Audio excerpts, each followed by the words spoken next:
forget which. But surely that is tempting Providence, Gladys. My dear Duchess, surely Providence can resist temptation by this time.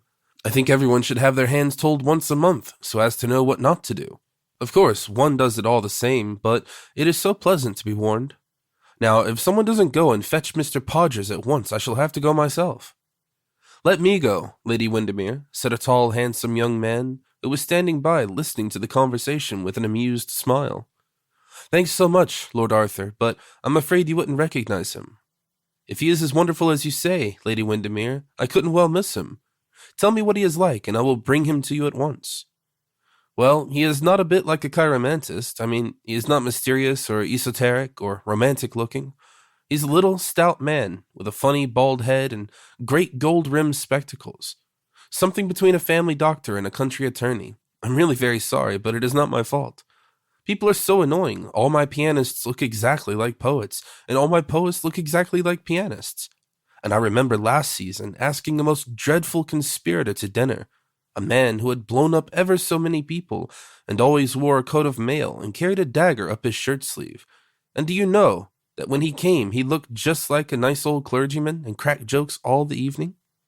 Of course, he was very amusing and all that, but I was awfully disappointed. And when I asked him about the coat of mail, he only laughed and said it was far too cold to wear in England. Ah, here's Mr. Podgers. Now, Mr. Podgers, I want you to tell the Duchess of Paisley's hand. Duchess, you must take your glove off. No, not the left hand, the other. Dear Gladys, I really don't think this is quite right, said the Duchess, feebly unbuttoning a rather soiled kid glove. Nothing interesting ever is, said Lady Windermere. On a fait le monde ainsi, but I must introduce you. Duchess, this is Mr. Podgers, my pet chiromantist.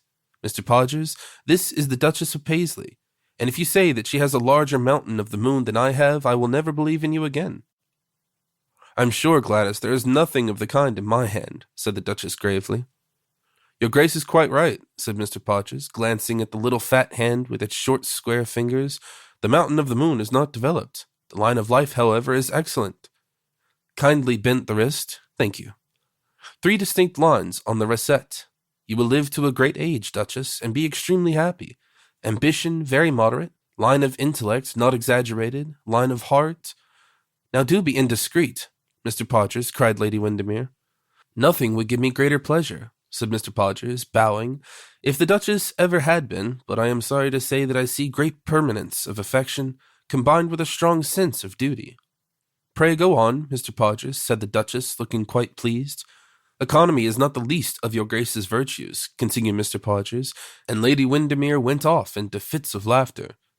Economy is a very good thing, remarked the Duchess complacently.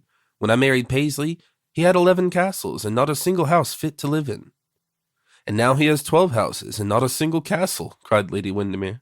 Well, my dear, said the Duchess, I like comfort, said Mr. Podgers, and modern improvements, and hot water laid in on every bedroom. Your Grace is quite right. Comfort is the only thing our civilization can give us. You have told the Duchess's character admirably, Mr. Podgers, and now you must tell Lady Flora's.